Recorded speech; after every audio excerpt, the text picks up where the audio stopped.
Welcome to the next episode of the ABS podcast. I'm Butter. I'm Adan. And today we're going to talk about anything but standard. Our topics for today are going to be all about NAIC. We're going to talk about my Dookie record. We're going to talk about all the different forms of Pokemon we played this weekend. We're going to talk about Cube, Party Box, all of the retro formats that we got to play in, the GLC side event. There was also a 188-person GLC tournament that happened that weekend that we'll touch on, as well as the Full Grip 3K from the weekend prior. Then we'll go ahead and end the podcast off by looking ahead to the Black Bolt and White Flare cards and how they might affect our various formats. So, Butter, how was your NAIC? It was awesome, man. We had a great time. Got to hang out with all my friends the whole weekend. Did so much stuff. And I guess we can just talk about the full timeline, I suppose. Yeah, Everything go that ahead. happened over the weekend. To start, on Thursday, that's when I arrived, we had a Xander's Trivia Night. For those who don't know, Xander, he does trivia nights at most international championships that he goes to. And he had one for Thursday and Saturday, and he had various topics that he had questions for, and me and my team of three that we had, my friend Jay and his friend Seth, we did trivia on Thursday. We're not going to talk about how bad we did. I was going to say, how did y'all do? Was it bad? It was pretty bad. Now, to be fair, there was a few of the rounds we crushed it. We got like all of the questions right. But there was like two of the rounds where we did awful. We had like none of it right. Was it like Pokemon card questions specifically? Like, was it like HP, like how, or like what are the questions like? So the questions, so there was a handful. We had, of course, most of it was TCG related, but we also had some video game questions. There was a couple questions for Pokemon Unite, and there was a couple questions for Pokemon Go as well. Cool. So it was kind of like not one, like whatever you're competing in, nobody's going to have an advantage, right? Exactly. Because last year's NAIC trivia, it was mostly just TCG questions. Sweet. That's cool, man. I saw that on Twitter that y'all went to that, and I was kind of bummed I didn't get to go. I got in a little too late on Thursday honestly, I didn't even know that he did trivia nights at the ICs and stuff. Yeah. So what was funny was he like during the trivia he was like, hey, if you take a picture of you and your team and post it on Twitter, you get extra points. And we were like, oh yeah, we're doing that for sure. Yeah. We need all the points we can get. Real. So we did that on Thursday. That was a lot of fun. He did it at the same place he did last year, the Sidecar Patio. And the trivia night was sponsored by Game Grid. So they were handing out packs throughout the night, Destin Rivals packs, and dude, that's awesome. Journey Together. Yeah. Man, shout out to them. Oh yeah, Game Grid, they go hard for sure. And Xander, this time around he had a microphone and a speaker, so we could hear him this time. Oh wow, good. I'm glad. Yes. And then Friday, of course, was day one. Adan, I'll let you go ahead and talk about your day one record, of course. Sure. So Thursday, I'll go ahead and start off on Thursday too. I mean, but it wasn't a lot. We just drove. My fiance and I, we drove in, got to our hotel, went to bed pretty much because we were like, we gotta be ready for day one. And so I'll go ahead and talk about my record. I went 2-3-1. Not a good record. That's it. Not a good record. But I did have a lot of fun. I played Badoo Burn, which is pretty much just you precious trolley, 3 Magmars, Badoo, Volcanion, and Latias, and you go burn ya, and then switch into Badoo, and you just item lock them pretty much for the whole game, and try to like switch back and forth between Volcanion and Badoo to like burn them and then item lock them and then burn them and then item lock them. You pretty much have like a pretty like back and forth early game, and then you try to take big knockouts at the end of the game with Blood Moon, and you can burn, and with 3 Magmortars that's 110 damage just from burn, and so plus the bear damage, it kind of just KOs like a Dragapult or like a Gardevoir or whatever, So it's cool. It was a fun deck. I forgot who I was telling that I took game one in every single one of my matches because like the best it like people just didn't know what the deck was doing, and so Yeah, they were thrown off guard. totally thrown off guard. Some of my favorite games playing standard have been at this at NAIC just because it was so fun watching people being like, what is that? What's dude? happening? What is that? They just and it was a lot of fun. But yeah, not the best record, not my best record, but not far off, TBH. But I had a really good time playing that deck, and I had a Magmortar plushie and everything, so it was cool. So, but I went all the way through on day one to round about 6. I think I dropped after I got 3 losses. I was at 2 losses, 1 tie, and then once I got that 0-3, I went ahead and dropped. Friday for me was probably more fun for me compared to you, at least. Friday, I just got to hang around the venue, and I went and made funny faces at some of my friends while they were playing. Surprisingly, I didn't play a single game of GLC the whole weekend, but Really? that's just because I didn't get around to it. Man, that's crazy. So Friday, you were just kind of hanging out around the venue, getting games in, like chilling. Sure was. Yep. That's Saying fun. hi to people I hadn't seen in forever, hugging everyone. That's cool, dude. Oh, That's yeah. cool. Yeah. I think right after I dropped, I think I just went up, took a look at all the vendors, and then like went out to go get some grub down in the like in the French Quarter. Which, by the way, that's another thing about NAIC. The city is so cool. Now I'm a music like nerd, so like all the jazz stuff like in the area is like Oh yeah. it's like right up my alley. But like the city was so cool, and I really enjoyed having the opportunity to like exit the venue and then like go grab a coffee, or like exit the venue and go grab like some like some oysters or whatever. Like Oh yeah. New Orleans is such a good city for NAIC. It's awesome. yeah, my first IC was last year at New Orleans. Have you been to other ICs in other cities? Yeah. So prior to last year's in New Orleans, I did go to the last one that was in Ohio, in Columbus, Ohio. How was that? Like the city? Now, to be fair, Ohio is pretty boring. But there are some pluses about Columbus, Ohio. The major plus is that you get to play Pokemon while you're there. And, Yeah, and then real. the second one is they have this place called the North Market. You know what the North Market is, Adam? Nah, I'm not familiar, dude. Yeah, so the North Market is essentially like it's like a it's a building, and it's just got like food stalls throughout the whole thing. It's like 2 or 3 stories, and it's just all just a bunch of different food places inside this building. You can sit wherever. You could like buy a coffee from one place and then buy some food from another, and just sit wherever and just eat them both at the same time. Oh, that's cool. So like a bunch of different like restaurants in the same building type. Oh yeah, Oh, yeah. cool. It's essentially just like a shopping mall, but it's only food. Heck yeah. So that's a plus about Columbus, Ohio.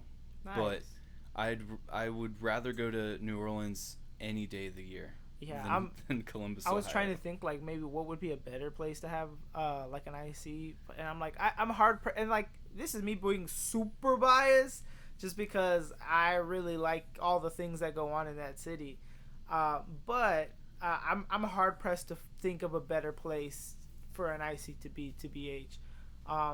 Well, speaking of hanging out the whole weekend, what are some of the other formats that you got to play this weekend? Because there was a lot of different stuff going on all weekend. Oh, for sure, yeah. So, me personally, of course, I got to play a lot of Somewhat games with friends, a handful of friends. I also got to, I also did the Cube Draft, of course.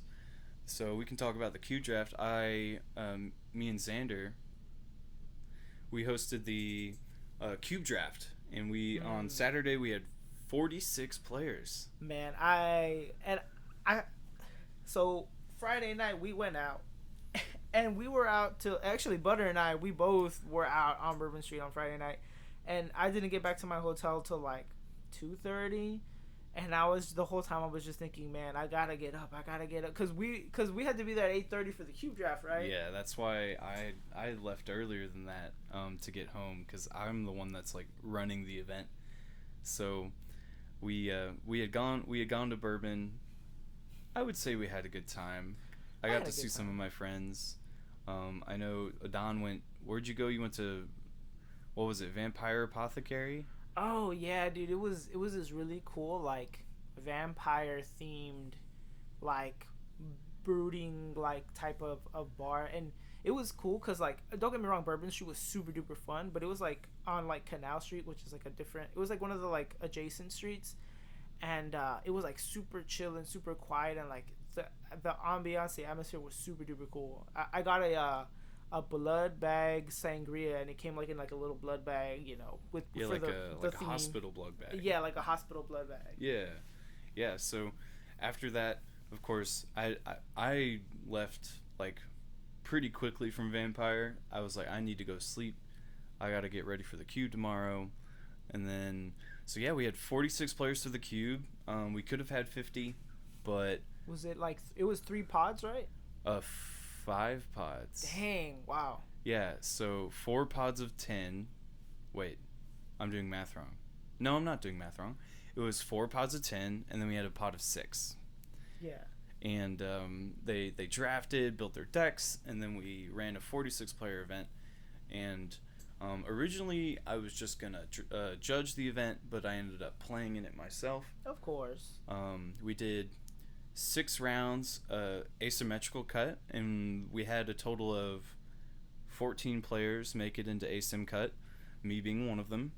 I ended up getting 5th, but the top 4, they had we had four of the different cube sleeves represented in top 4, which was pretty cool. So like 4 different color sleeves, from pods.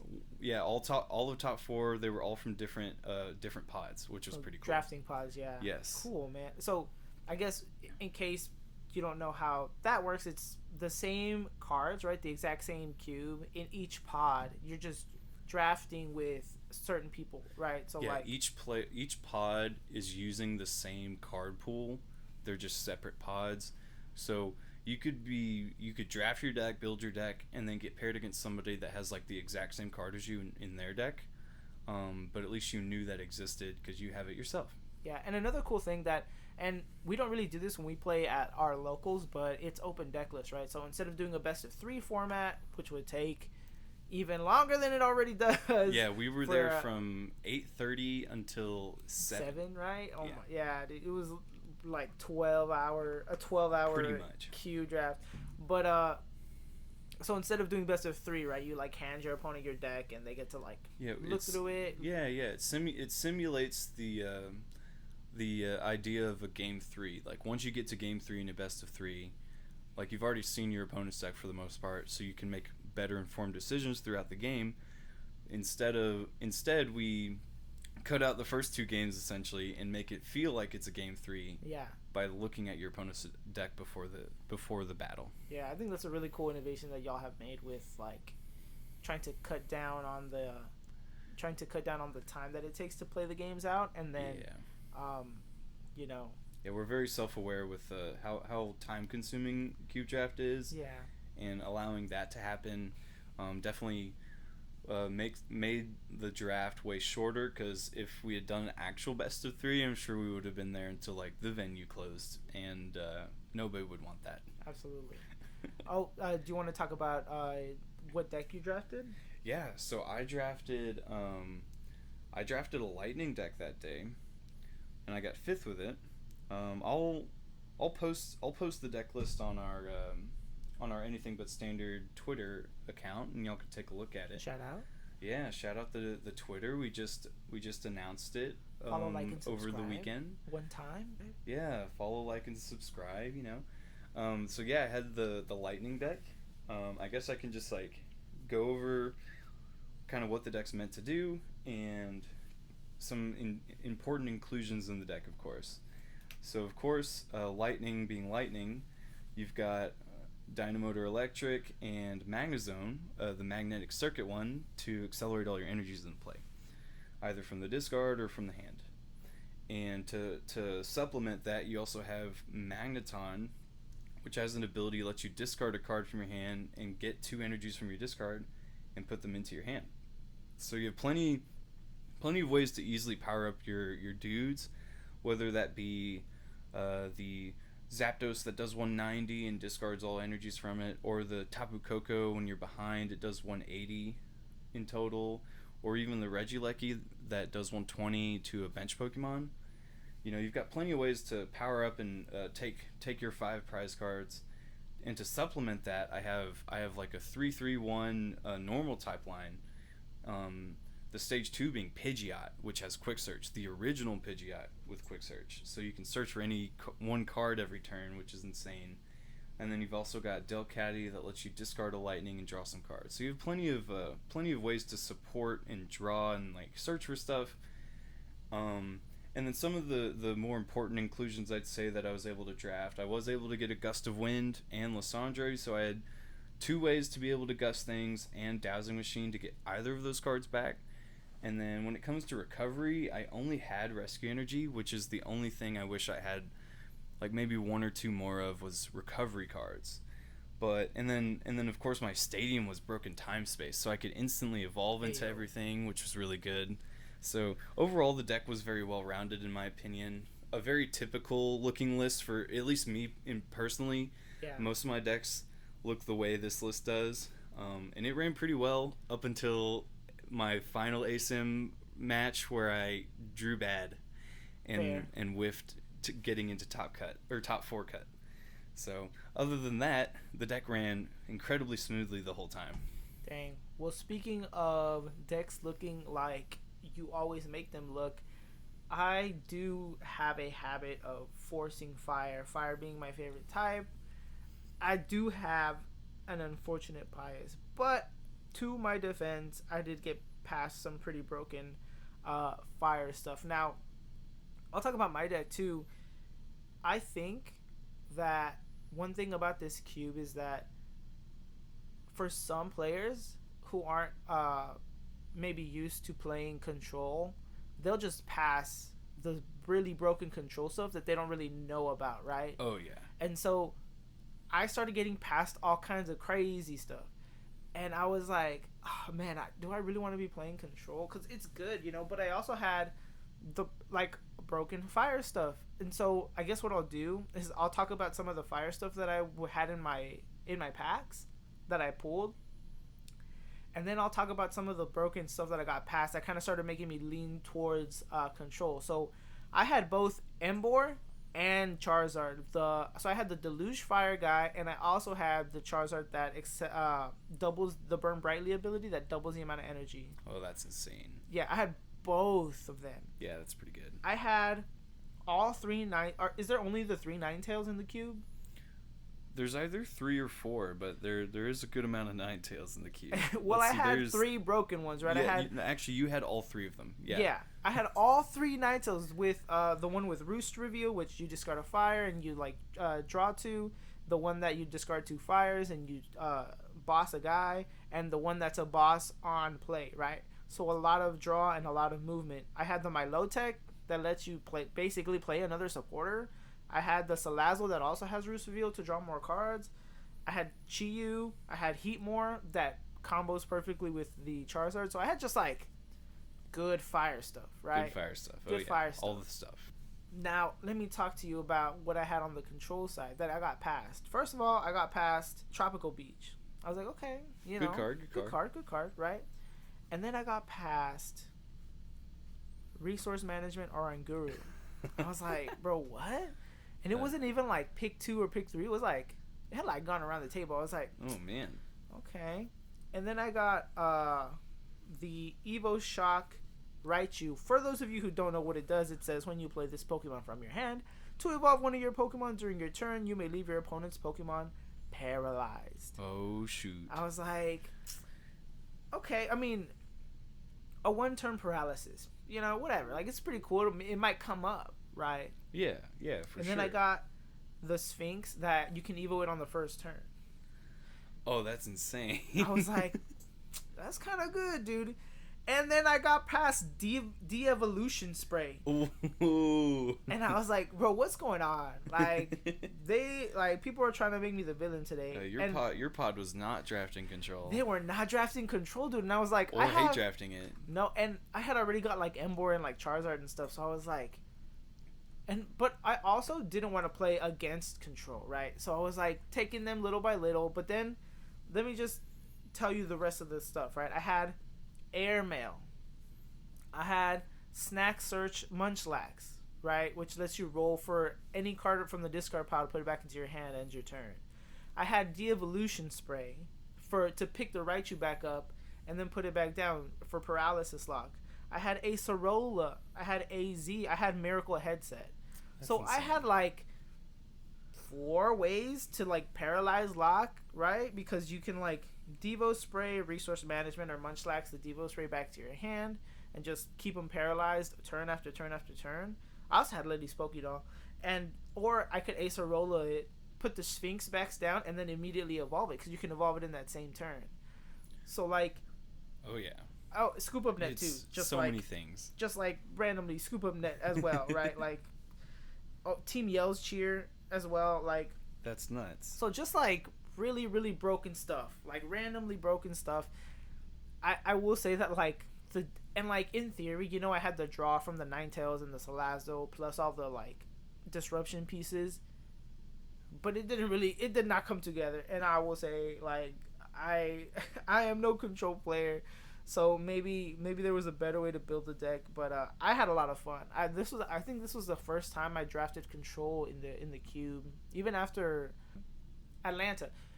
This is the first time drafting control, even after we drafted like 4 or 5 times in Atlanta. But yeah, I'll post the full deck list on the Twitter if y'all want to go in and check out the Evo Shock Lock Fire deck that I ended up drafting on Saturday. Yeah, that's a pretty cool deck, for sure. Yeah, anytime you get to loop stuff like that, it feels so cool and like powerful and stuff. Yeah, that's just a testament to Xander's control philosophy and the reason all those cards are in the cube in the first place.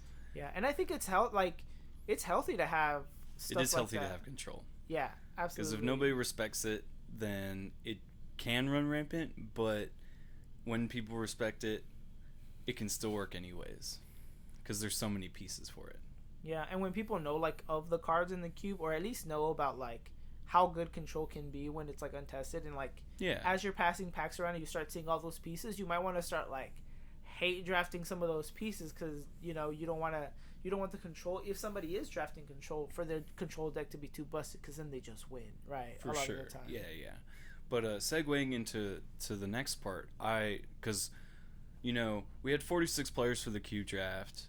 We were there from like 8:30 until like 7 o'clock for the people that stayed to the end. It's crazy. Which is crazy. But, of course, I wasn't done drafting. Yeah. Some of my friends weren't done drafting. So we ended up going back to my friend's Airbnb. Shout out Project Artemis. We love them. They're the best people.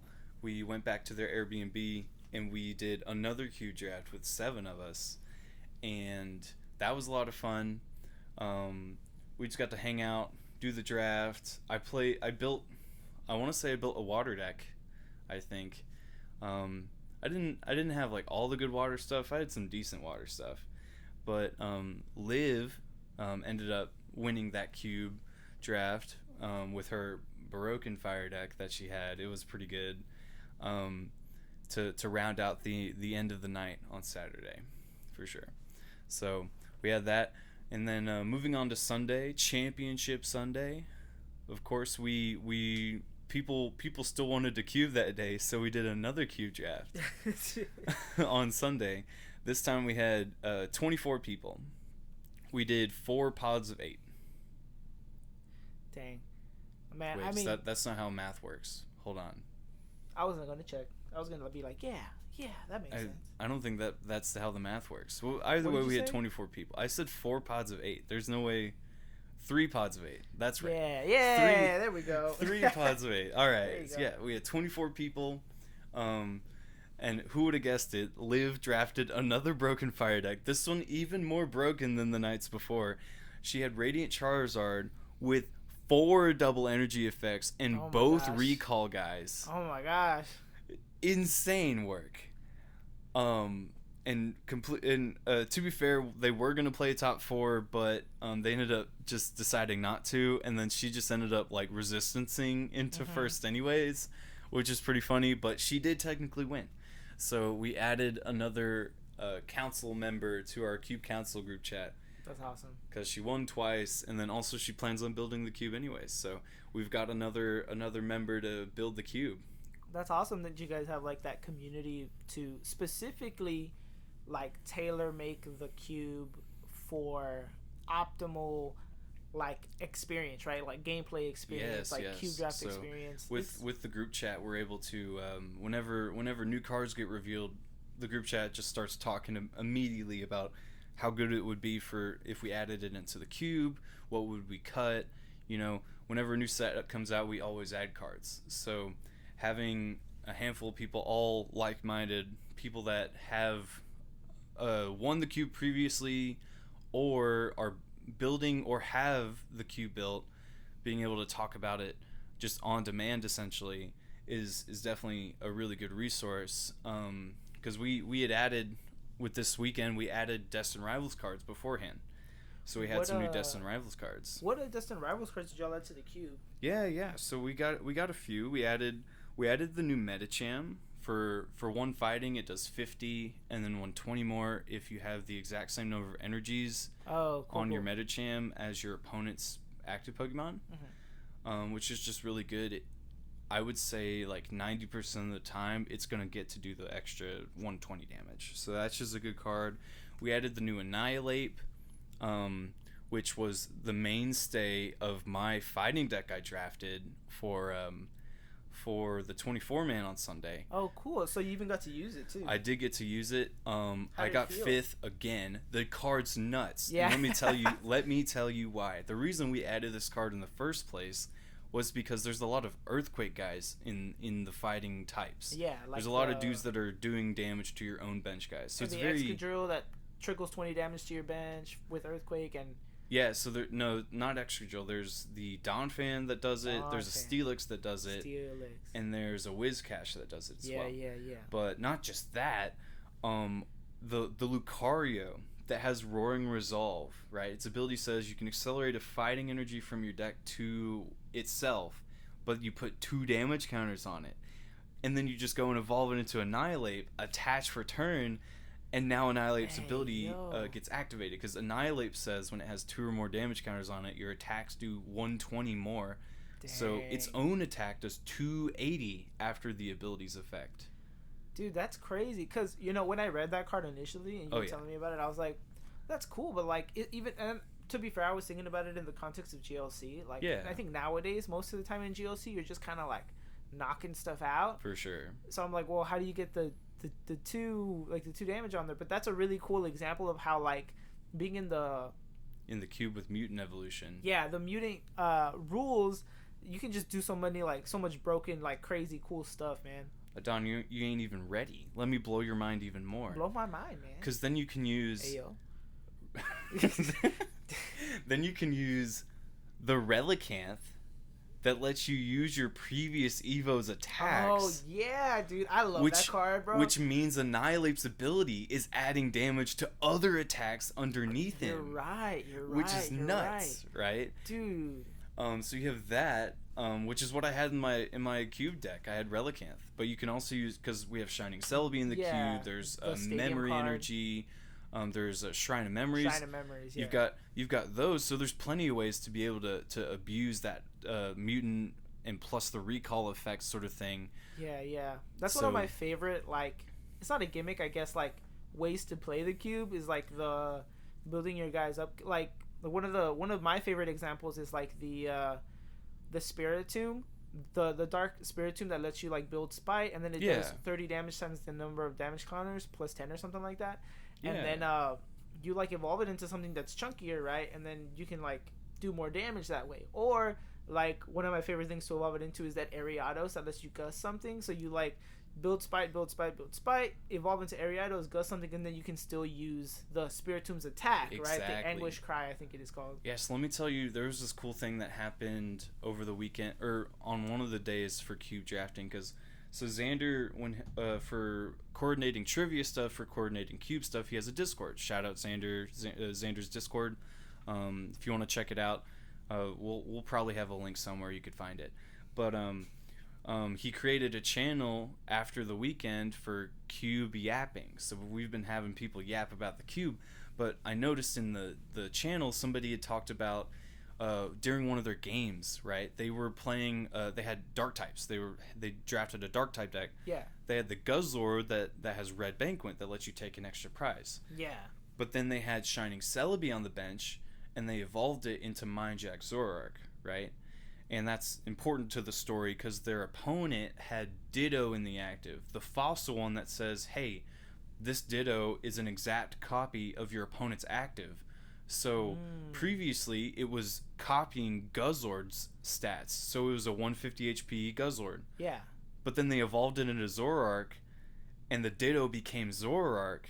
And now you can use Shining Celebi's ability to use Red Banquet, and since the Ditto has 100 HP now instead of 150, they just Red Banqueted it for knockout. Oh, dang. See, man, and that's what I'm saying. Like, those interactions, like, you're not going to get to find those in a non-cube game of Pokemon, right? Because it's and honestly, like, that's a testament to y'all, like, first of all, having so many people there, and, like, readily available and like willing to like take the time to like make sure everything is nice and balanced, because like I've played the cube now like a dozen times or something, and like I've never felt like any one card in particular has ever been like way too powerful or like a hurdle that's to overcome. Maybe Dragapult, but there's ways to get around it. There's ways to get around it. There's ways to get around it. Yeah, it's okay. But yeah, continuing on with like what we added to Destined Rivals. Oh yeah, I guess we were on a tangent. Because we were on a tangent about Annihilate, which went into went into Recall, guys. Anyways, so we also added the new Manectric. It's just another guy that for 2 energies does 120, which is a big. I would say that is the most repetitive effect in the cube is stage 1 guys that do 2 for 120, just because like. Turn 2, that's just a really easy attack to set up and actually take a KO, because usually they haven't evolved their dudes yet. So it's just a good way to start the prize race. And if they don't KO it, well, you can just evolve it into something that does more damage. So you have that guy. We also added the Team Rocket's Ampharos, the one that says its ability whenever they evolve their dudes, they take 40 damage when they evolve. We also had added Team Rocket's Houndoom, which... You guessed it, 2 for 120. Who would have thought? And then we added Ethan's McCargo, which when it has an energy attached, does for your treat. And then its attack like discards energies and does like 70 for each, which is pretty good. And then we also added the new Huntail with its ability whenever they knock out your water guys, all the energies that are attached get put into your hands. So you can just delusion back into play with Baxcalibur, with Blastoise, or with Frostmoth. Just another well-rounded card that we added to Water. Just tacked it on, you know. So, yeah, those are what we added for Destined Rivals. Out of all those cards, Annihilate and Medicham saw a lot of use. The others I didn't really notice. I'm sure they saw some play. People played them. Me personally, that's just what I saw. Yeah, I don't think I saw any Destined Rivals cards being played across from me when I played the cube this time around. And I didn't draft any either. Cool. To be fair, the previous sets we've added way more cards. I was gonna ask like about like I would say like on average it's like 5 to like 13 or 14 cards we would add from a new set. That makes sense. Yeah. So and do you guys like add cards, like the total number of cards increases, or is it like you have to take stuff out? Oh, we take stuff out. Cool. So it's baseline how many cards? Yeah, so the baseline number is 640 cards. Got it. But that's not including the ace specs as well, because they're not technically in the card pool, but they still are in the card pool kind. They're in the drafting part of things. They're like added into the third pack, right? Yeah, they get added into the third pack. Cool, man. Sweet. So lot of Cuban going on this Oh weekend. yeah. And honestly, I guess it kind of just reflects like Atlanta for us, right? Where we cubed like all day Saturday, and then like what we could Or all day on, Sunday, you mean? all day Sunday. Yeah, what did we do Saturday? It doesn't I matter. don't remember what we did Saturday. I don't know. Honestly. Probably cube, to be We honest. probably did a cube. Probably did a cube. But oh, Saturday for Atlanta was day one of Atlanta. Oh yeah, Yeah, that's what it was. we're thinking like Atlanta was an IC, which Yeah, it's yeah. not. It was No, a no, no. regional. Yeah, Saturday he was playing. I was screwing around. Chilling, Yeah, bro, I you was chilling. Cool. So some more other formats that we played this weekend. I got to play in one of the GLC side events on Saturday. I play. Funnily enough, I played Badu Burn with Magmortar in standard, and then I went and I played Oricorio Burn in GLC. Optimal fire, as he The calls it. optimal fire, bro. Bro, I'm telling you, bro. Well, and I did pretty all right. I went what was it? Was it like, oh, I won one, tied one, and lost one? What? Yeah. Okay. Yeah. If you say that's good, then I Yeah, suppose. you know what? It's all right. And so my first game was against it was against this really cool Australian player from Sydney. Shout out to him. He was really cool.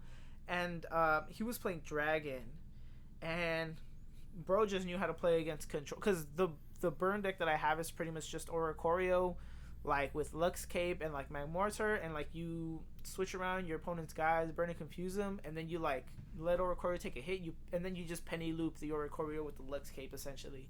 And so yeah, but my opponent just kind of knew how to play against control. He was really conservative with his resources. I was like, oh okay, like I'm not winning this this game, and I didn't. It was pretty close though. He was just really able to, like, I wasn't able to pressure him and like make him run out of his resources, which was cool. It was a really fun match. My second match was against Lightning, and unfortunately we went into time because he had like 4 cards left in his deck. It was like the lock was working, it just, we took too much time to like finish out the match, but I did get to Oricorio lock him. I don't know, Don. Play faster or something. Dude, the way I play slow, the way I be playing slow. I will say, in the main event, I only tied one time. I was so proud. I was like, usually I'd be like tying at least 3 or 4 games, but oh, for sure. yeah, I was happy I only tied one time in the main event. I was like, progress. But anyway,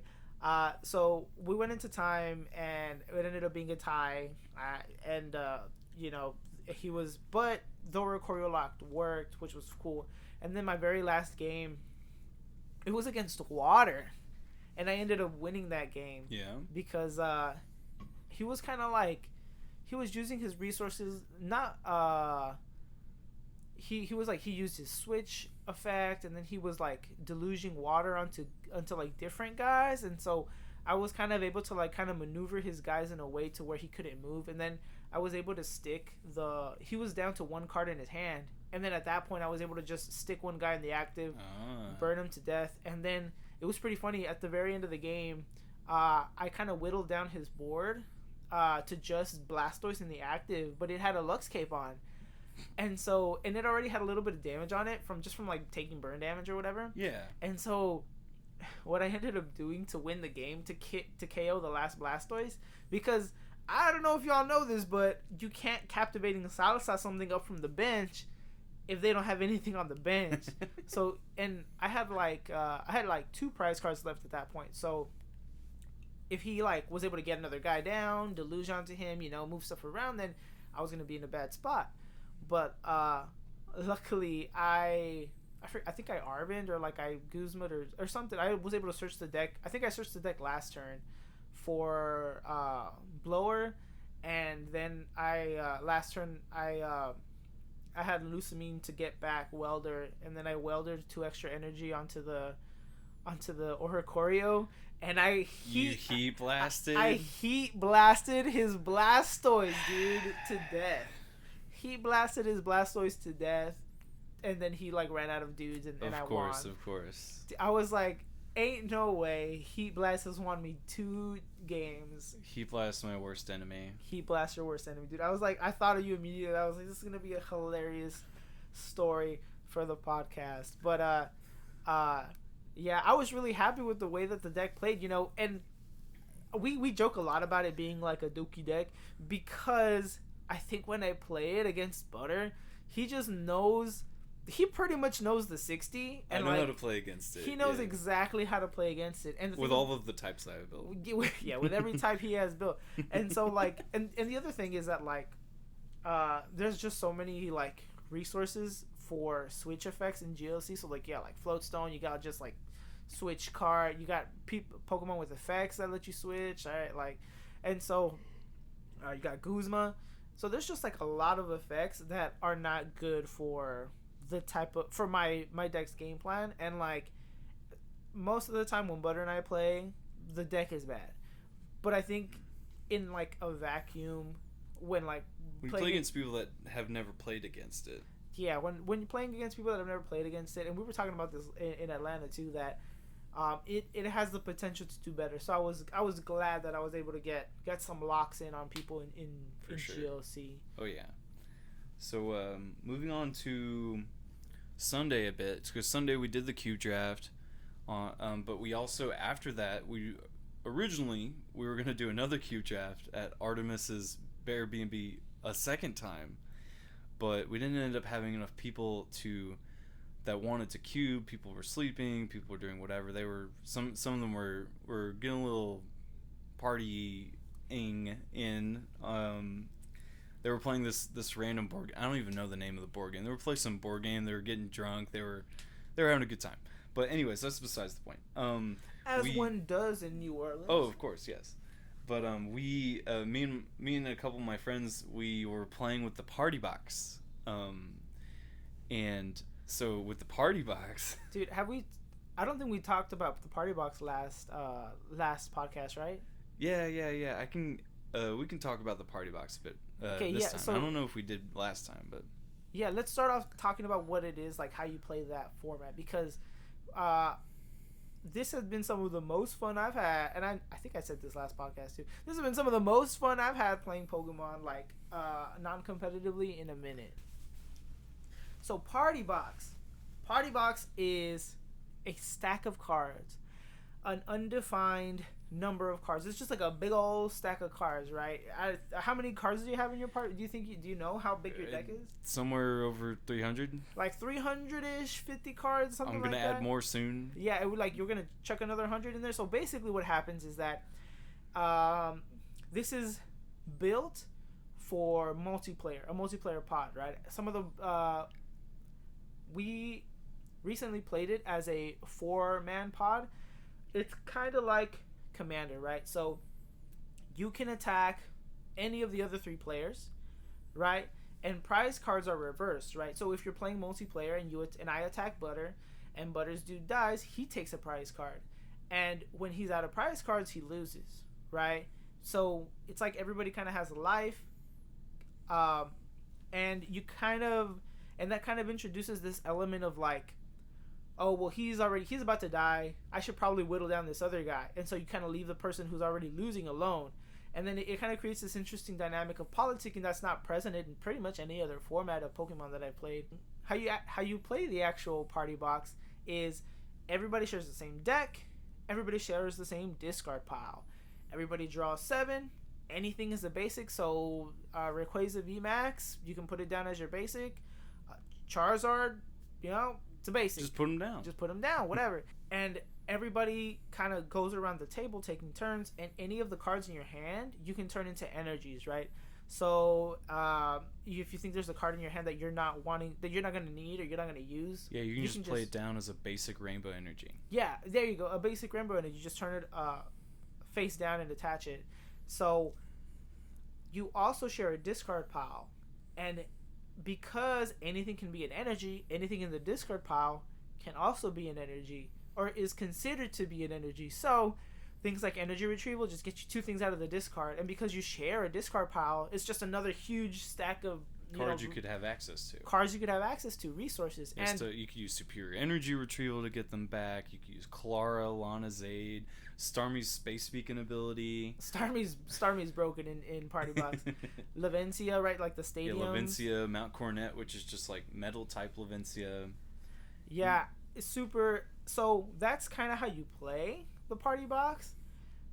And one thing that I think is really interesting is that it plays really it it does well in a 4-player pod, but it's also really cool to play 1v1. So like in a 4-player pod, the resources are more spread out, right? Maybe one person has a deluge guy, but then he's the threat, and all the other 3 players, they can kind of go after the threat, right? There's that same type of like threat assessment where you have to kind of decide who's the biggest threat, whose Pokemon is going to do the most damage, and you kind of go like that. In 1v1, you just like you go like 100 miles an hour, just play all your stuff down, and it's like super duper broken, right? It's like another one of those things where like because of the rules of the game, just crazy random stuff happens. Yeah. Since everything's broken, nothing's broken. Exactly, exactly.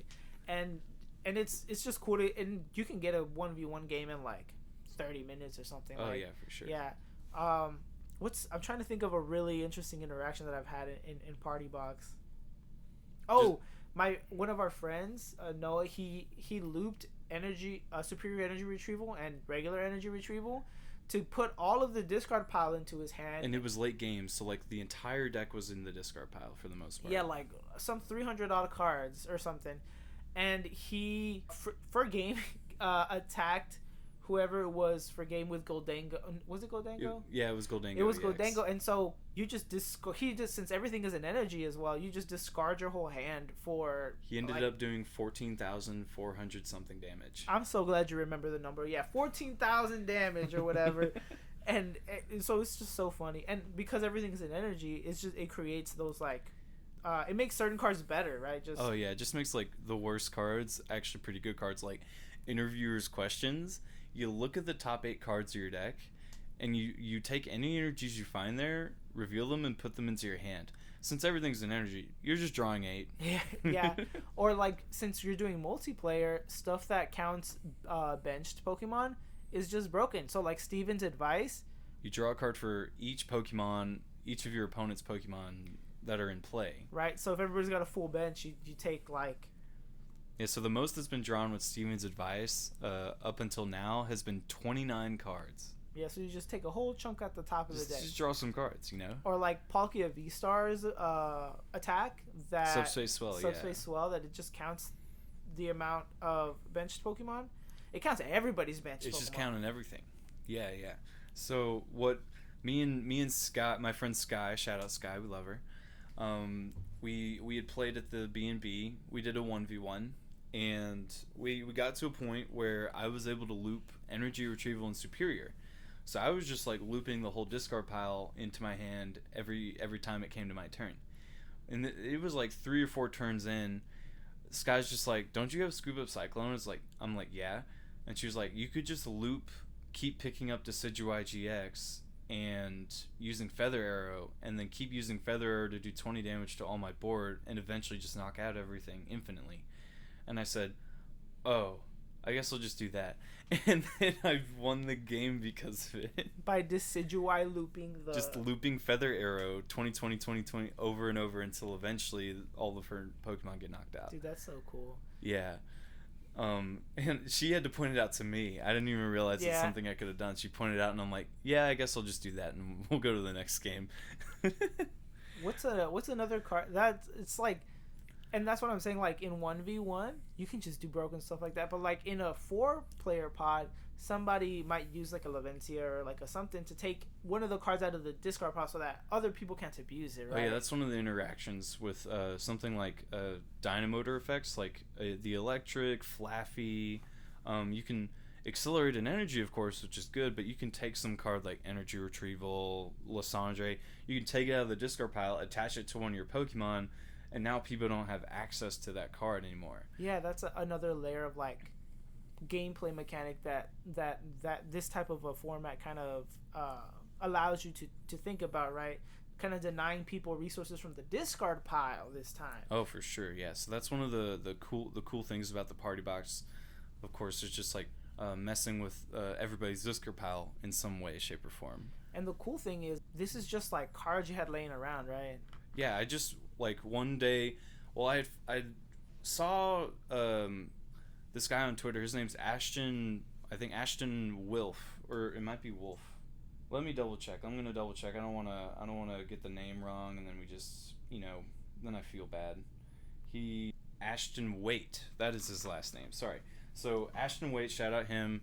He had looked at a YouTube video for a party box for Magic, and he's like, "Well, why don't I try and build a Pokemon one?" So he built a Pokemon one, and that was like, the original post is from like 2023, I think. Oh, really? But he like reposted it. Somebody commented on it, and it popped up on my timeline one day. I was like, "That looks really fun. I should try and build a party box for Pokemon. I think that'd be really fun." So then one day when I had some time, I went through my room. I have cards everywhere. It's a problem. It's not really a problem. But I went through all of my cards, because some of them I have sorted. I have like expanded, GLC, standard, and then the rest is just kind of wherever, but they're kind of sorted in a way. So I just looked through all of my cards, and just started picking out. I'm like, this card's good, let's throw that in.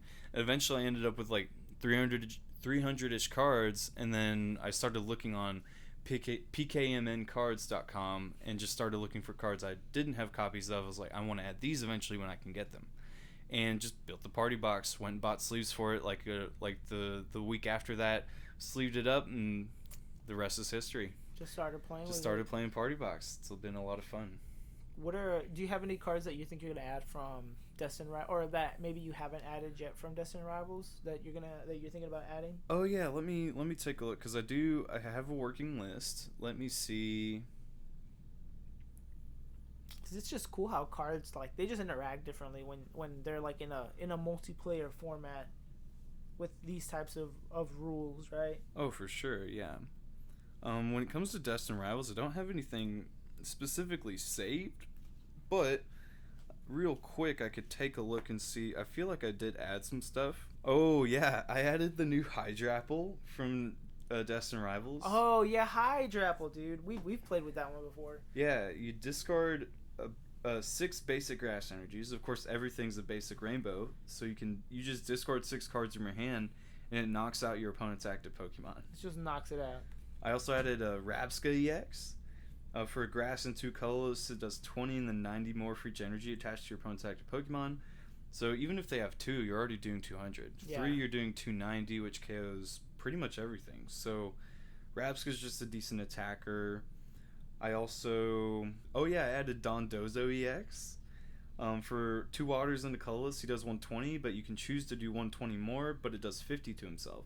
So he does 240, which KOs a lot of random basic Pokemon throughout the party box. So it's just a decent attacker.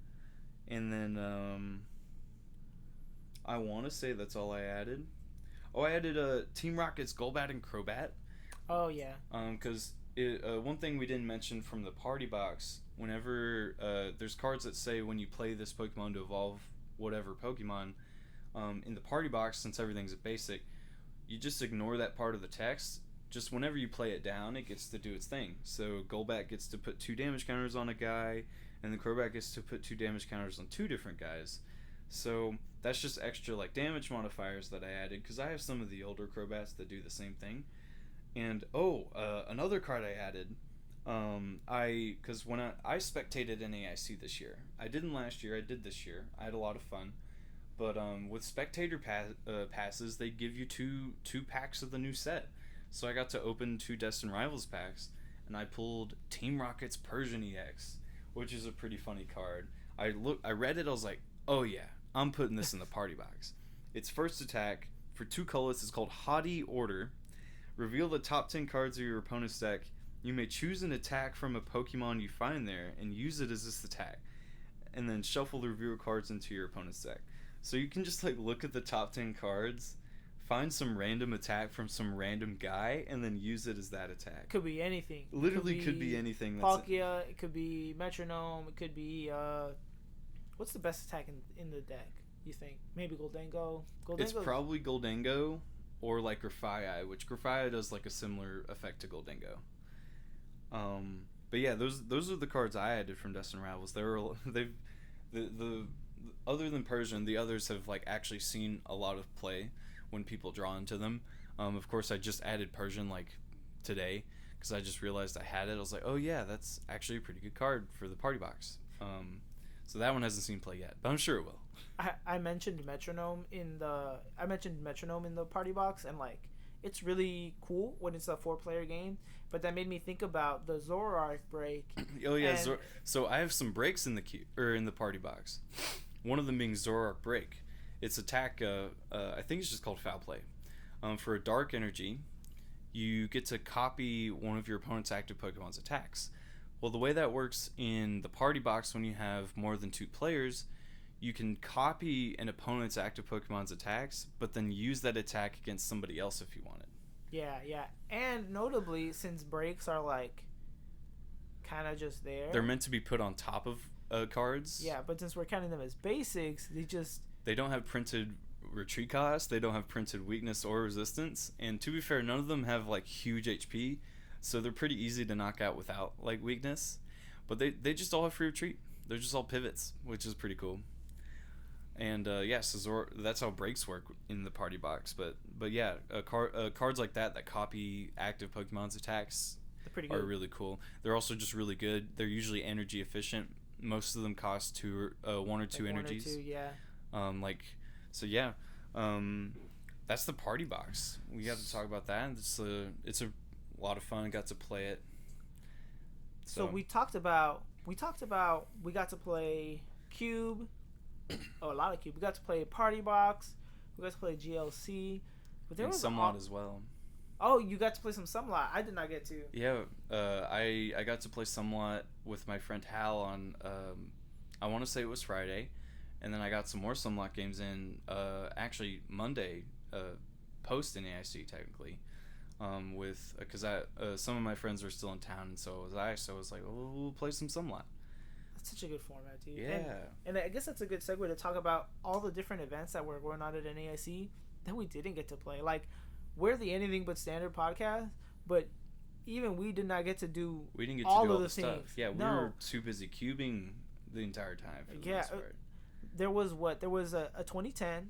There was a Sumlot tournament. And then there was also a 2015 tournament. 2015. There was an expanded side event as well. Yeah, that I didn't get to play. There was I think it was 70 players for the expanded event. They capped it at 3 rounds, from what I was told. But they had 70 players. Stefan Ivanov was playing. Yeah, of course. For Twitter people, I'm sure y'all know that name. He's a big expanded fan, so of course he was there to play. Yeah, if you ever need some Douglas idea, I would go check out his Twitter.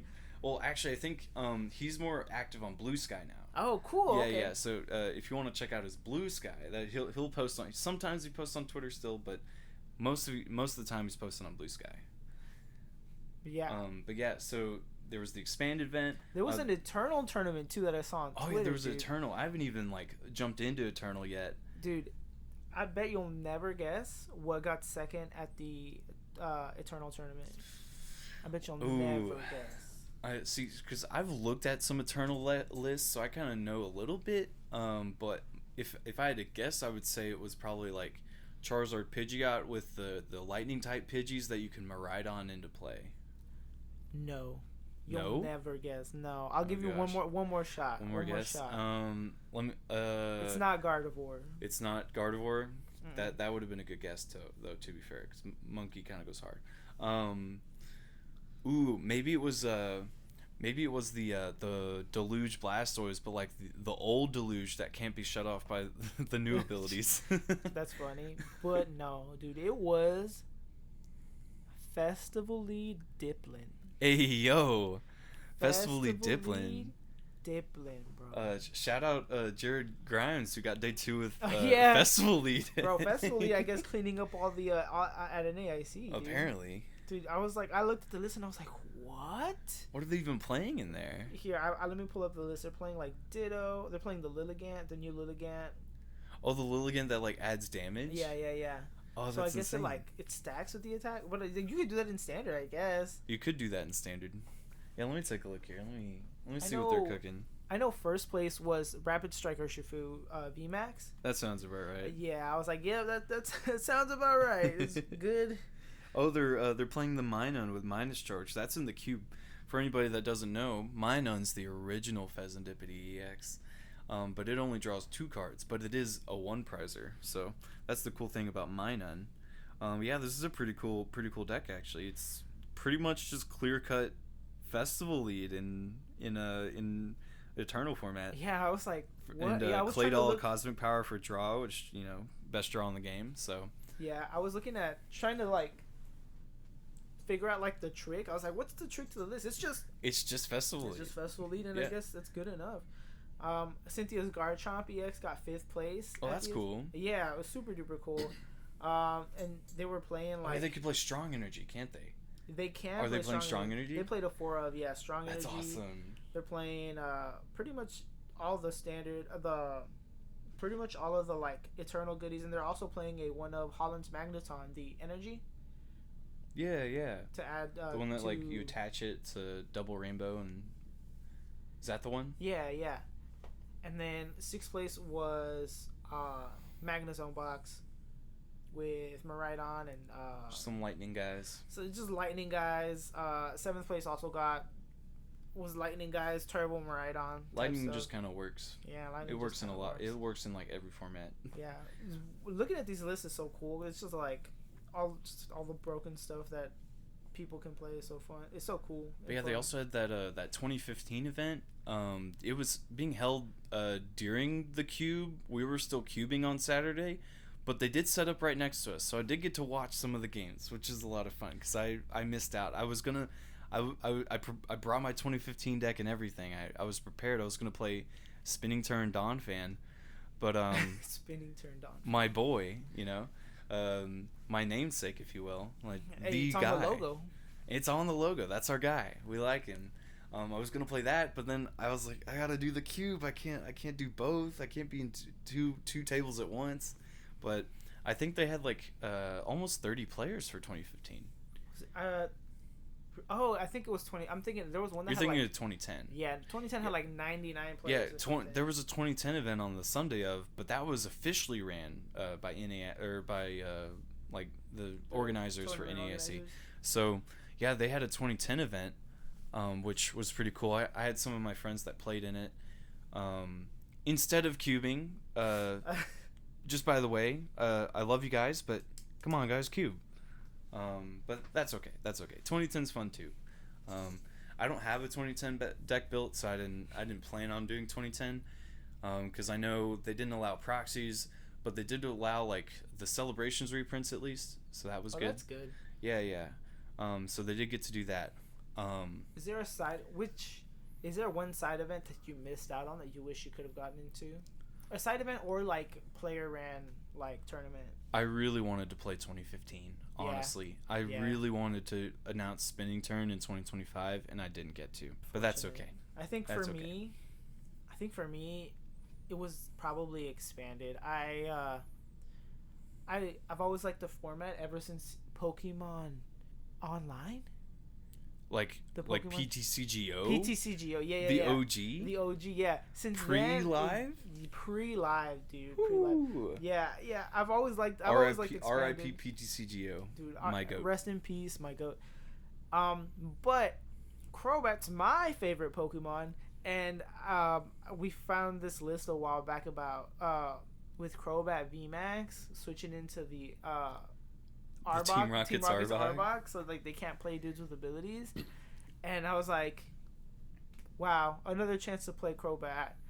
I would have built it and played in the event had I had the time. But if there was one side event that I didn't get to do that I would have liked to, it would have probably been that one too. That to expanded event. Yeah, play the expanded event. I know one of my friends, Sable. Shout out Sable. We love Sable. Sable played in it. They played the Regidrago list. Just like clear cut Regidrago. Drago's good, right? But they played like some text specifically for the mirror because of course. Yeah. Drago's like the best deck in the format It is. in expanded, so having text for the mirror is just like a no-brainer. But I know if I'm not mistaken, I'm pretty sure they played against Stefan Ivanov, which was pretty funny, who was also playing Regidrago, and they played the mirror, which was cool. Best deck. It's pretty good. It just does the thing. Just does the thing. It has double dragon energy, It's battle compressor. broken. Yeah, It it's just just really good. gets to Regidrago just really gets to abuse all of the like most broken parts of the format. Oh, for sure. But actually, did you see that Control actually ended up getting first? Oh yeah, it was a block lax deck, wasn't Yeah, it? it was quad block lax and like all the Control stuff. Who would have thought block lax with all of the expanded stuff throughout the last 14 years would have won the event? Block lax winning in the big Or undefeated 2025, at least. bro. I'm sure there was a few other undefeateds because I think they capped it at 3 rounds. Oh, okay. Yeah, they capped it at 3 rounds, so there was a handful of undefeateds, but that was one of them. It was a block lax deck, that makes sense. Makes sense to me. Yeah. The one thing I did miss out on over the weekend, I didn't play a single GLC battle at all. I didn't play any GLC. Rough, dude. We gotta get one in after the pod, then I guess. We gotta play some GLC, man. Speaking of GLC, we should probably take a look at the full grip 3K that happened. I think it was a couple weeks ago. A couple weeks ago, yeah, not last week. Oh, you know what? I think this says. Hold on. We have the results pulled up, so we can go over the results, of course. It was like the start of June-ish, I want to say. Yeah. It was the first. Oh, it was the first weekend that Destin Rivals like released. That's right. It was literally the 30th of May. Yeah. So it was literally that weekend. They had a 3K up in Full Grip Games in Akron, Ohio. And we were gonna go over the results of the event because it was a 3K tournament and they had some amount of players. Let me see. There was a lot. I do quick maths. There was like 80 plus players for their GLC event, and of course they did some amount of rounds, cut to top 8. But notably, Psychic was 1/3 of the field. Like a third of the field was just Psychic decks. There was 27 Psychic decks, which is insane. Yeah, do you want to go through how many of each type there was? Yeah. So there was 27 Psychic decks, 13 Dragon decks, 16 Water decks, 6 Dark decks, 7 Colorless decks, 6 Grass decks, 5 Lightning, 3 Fighting, 3 Fire, and 1 Lone Metal deck. that one. Oh, and I guess there wasn't a Fairy deck, huh? Yeah, there wasn't a single Fairy deck. Maybe they would have won if they played Fairy, bro. I don't know. Maybe they could have played Fairy Control and just sauced on everybody. So we can go over the top 8, talk about some of the decks that saw. Top 8 had, let's see, 2 Psychic decks.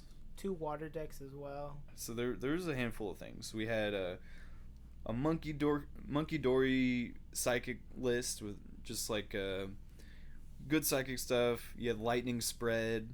There was a Wailord the Leviathan deck, as they call it, with all the water big whale guys. The chunky water guys. The chunky water guys.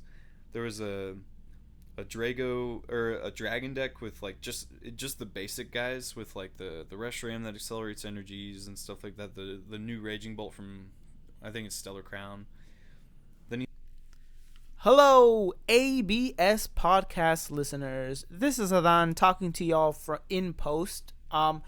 Unfortunately, we encountered some weird technical difficulty where the rest of the podcast had to be scrapped. So we will do the Black Bolt and White Flare card review for GLC Cube and Party Box in the next episode.